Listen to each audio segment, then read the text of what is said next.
कुठल्याही कार्यक्रमाला किंवा मग लग्नाला जाण्या अगोदर आपण पार्लरमध्ये जातो आणि हजारो रुपये खर्च करून फेशियल किंवा मग महागड्या अशा ट्रीटमेंट्स करत असतो, पण त्याचा हवा तसा परिणाम आपल्याला आपल्या स्किनवरती अजिबात दिसत नाही। आणि म्हणूनच आज आपण घरच्या घरी पार्लरपेक्षाही सुंदर असं क्लीनअप आणि फेशियल कसं करायचं ते पाहणार आहोत। जर तुमच्या चेहऱ्यावरती जुने असं पिगमेंटेशन असेल, वांगाचे डाग असतील, सुरकुत्या किंवा मग पिंपल्स असतील, तर हे सगळं काही कमी करण्यासाठी मसूर डाळ कशा प्रकारे फायदेशीर ठरते हेच मी तुम्हाला या व्हिडिओमध्ये स्टेप बाय स्टेप सांगणार आहे। आणि त्यामुळे आपला हा व्हिडिओ शेवटपर्यंत नक्की बघा। आणि जर तुम्ही आपला हा व्हिडिओ पहिल्यांदाच पाहत असाल आणि अजूनही चॅनलला सबस्क्राइब केलेलं नसेल तर लगेचच सबस्क्राइब करा। आणि हा व्हिडिओ तुम्हाला आवडला तर एक लाईक नक्की करा आणि सोबतच व्हिडिओ कुठून बघत आहात हे देखील कमेंटमध्ये जरूर सांगा। चला तर मग आता व्हिडिओला सुरुवात करूया। आजच्या आपल्या रेमेडीसाठी पहिला घटक आपल्याला लागणार आहे आणि ते म्हणजे मसूर डाळ। आपण साधारणपणे मसूर डाळ फक्त स्वयंपाकासाठीच वापरतो, पण ती आपल्या त्वचेसाठी देखील खूप जास्त फायदेशीर असते। पूर्वीच्या काळात साबण किंवा मग फेसवॉश नव्हते आणि तेव्हा महिलांनी बेसन प्रमाणेच मसूर डाळीचा वापर देखील आपल्या सौंदर्यासाठी केलेला होता। मसूर डाळ आपल्या त्वचेला नैसर्गिक असा गुलाबी ग्लो देते, पण ती थेट अजिबात वापरायची नाही, तर ती अगोदर स्वच्छ अशी धुवून घ्या आणि त्यानंतर उन्हामध्ये सुकवून घ्या। मी सगळी काही डाळ अगदी व्यवस्थित धुवून आणि वाळवून ठेवलेली आहे। आणि जर तुम्हाला तसं करायचं नसेल तर तुम्ही एखाद्या कापडाने व्यवस्थित अशी पुसून देखील नक्कीच घेऊ शकता, जेणेकरून यावरील केमिकल्स निघून जातील। आणि आता ही स्वच्छ झालेली जी काही मसूर डाळ आहे ना, ती आपल्या वापरासाठी अगदी इथं रेडी झालेली आहे। त्यानंतर आता आपली ही स्वच्छ झालेली मसूर डाळ आपल्याला एका मिक्सरच्या भांड्यामध्ये ऍड करायची आहे आणि त्याची जाडसर अशी पावडर बनवून घ्यायची आहे। बघा, तुम्हाला जेवढ्या प्रमाणामध्ये पावडर बनवायची असेल तेवढ्या प्रमाणावरती तुम्ही डाळीचा वापर इथं करू शकता।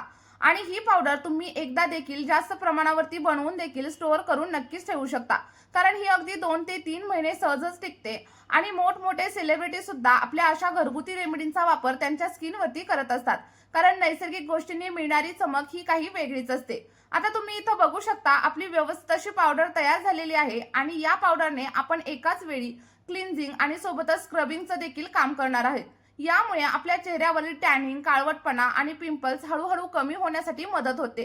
आता बघा, जेवढ्या प्रमाणावरती तुम्हाला फेस पॅक बनवायचा आहे ना, तेवढ्या प्रमाणावरती तुम्ही मसुरीच्या डाळीचं पीठ एका सेपरेट बाउलमध्ये काढून घ्या, ज्याप्रमाणे मी इथं काढून घेतलेलं आहे।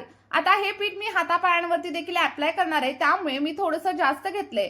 तुम्हाला फेसवरती अप्लाय करायचं असेल तर तुम्ही अगदी 1 ते 1.5 चमचा घेतला तरी देखील चालेल। आता व्यवस्थित असं मिक्स करून घ्या आणि त्यानंतर आपल्याला याच्यामध्ये एक इन्ग्रेडियंट ऍड करायचा आहे आणि ते म्हणजे कस्तुरी हळदी किंवा मग वाईल्ड टर्मरिक। आणि जर तुमच्याकडे वाईल्ड टर्मरिक नसेल तर तुम्ही किचनमधील साध्या हळदीचा वापर केला तरी देखील चालेल, कारण याच्यामध्ये अँटीसेप्टिक आणि सोबतच अँटी फंगल गुणधर्म असतात। आणि यामुळे आपल्या चेहऱ्यावरती जर सनबर्न असतील किंवा मग कुठल्याही प्रकारचं इन्फेक्शन असेल तर ते सगळं काही कमी होण्यासाठी हेल्प होत असते। त्यानंतर आपल्याला याच्यामध्ये थोडंसं ग्लिसरीन देखील ऍड करायचंय, कारण जेव्हा आपण या पॅकमध्ये ग्लिसरीनचा वापर करतो तेव्हा आपल्या चेहऱ्याला हायड्रेशन मिळतं, त्वचा अगदी सॉफ्ट आणि ग्लोईंग होण्यासाठी हेल्प करत असते। बघा, मोठमोठे जे ब्रँड्स असतात त्यांच्या प्रोडक्ट्समध्ये देखील ग्लिसरीनचा वापर करतात। आणि जर तुमच्याकडे ग्लिसरीन अवेलेबल नसेल तर मला कमेंटमध्ये नक्की सांगा, मी तुम्हाला ग्लिसरीनच्या ऐवजी कोणता घटक वापरायचा हे देखील नक्कीच सांगेन। आता दोन्ही गोष्टी व्यवस्थित अशा एकमेकांमध्ये मिक्स करा आणि सगळ्यात शेवटी आपल्याला पॅक बनवण्यासाठी इथं कच्च्या दुधाचा वापर करायचा आहे, कारण कच्च्या दुधामध्ये लॅक्टिक ऍसिडचं प्रमाण खूप जास्त असतं। यामुळे आपल्या चेहऱ्यावरती एक वेगळाच ग्लो येतो आणि चमक येण्यासाठी हेल्प होत असते। आता जेवढ्या प्रमाणात तुम्हाला इथं दूध लागेल तेवढं ऍड करा, कारण दुधामुळे आपल्या चेहऱ्यावरती क्लिन्झिंगचं काम होतं। यामुळे आपल्या चेहऱ्यावरती जी काही घाण असेल, डर्ट असेल, ते सगळं काही निघून जाण्यासाठी हेल्प होते। आणि व्यवस्थित असं मिक्स करून घ्या। जर तुम्हाला असं वाटत असेल की तुमची पेस्ट थोडीशी घट्ट झालीये तर माझ्यासारखं तुम्ही आणखी थोडंसं दूध याच्यामध्ये ऍड करू शकता आणि व्यवस्थित असं मिक्स करू शकता। बघा, मिक्स केल्याच्या नंतर अगदी 1 ते 2 मिनिटांसाठी सगळं काही मिश्रण झाकून ठेवा, म्हणजे काय होईल, मसूर डाळ दूध शोषून घेईल आणि त्यानंतर सॉफ्ट होईल। आणि सॉफ्ट झाल्याच्या नंतर तुमचा पॅक अगदी 100% इथं रेडी होईल। आता बघा, आपला सगळा काही पॅक इथं रेडी झालेला आहे। आता हा फेस पॅक चेहऱ्यावरती कशा प्रकारे अप्लाय करायचा, अप्लाय केल्याच्या नंतर किती वेळ ठेवायचा आणि त्यानंतर कशा प्रकारे पुसून टाकायचा, हे सगळं काही आपण व्हिडिओमध्ये पुढे पाहणार आहोत। त्यामुळे व्हिडिओ इथे स्किप करू नका, तर शेवटपर्यंत नक्की बघा, कारण याचे खूप सारे फायदे तुमच्या स्किनवरती होणार आहेत।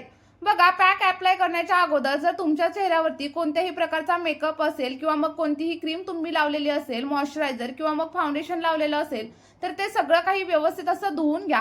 कारण चेहऱ्यावरती दुसरं काहीतरी जर असेल तर आपल्या फेस पॅकचा इफेक्ट तुमच्या चेहऱ्यावरती हवा तसा तुम्हाला भेटणार नाही. बघा, चेहरा चांगला धुवून घेतल्याच्या नंतर आपला सगळा काही पॅक अगदी हलक्या हाताने चेहऱ्यावरती अप्लाय करून घ्या.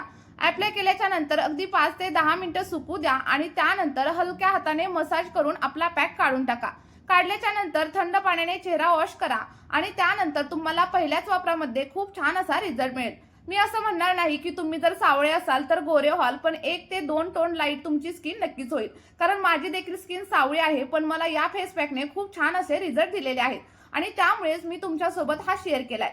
तुम्ही इथं बघू शकता, माझ्या चेहऱ्यावरील देखील डाग धब्बे हळूहळू गायब झालेले आहेत. आणि सगळ्यात शेवटी तुम्ही फेसवरती एखादं मॉइश्चरायझर लावायला अजिबात विसरू नका. असं केल्यामुळे तुमची स्किन अगदी रिपेअर होईल आणि चेहऱ्यावरती ग्लो येण्यासाठी हेल्प होईल. चला तर मग या व्हिडिओमध्ये इथेच थांबूया. बाय.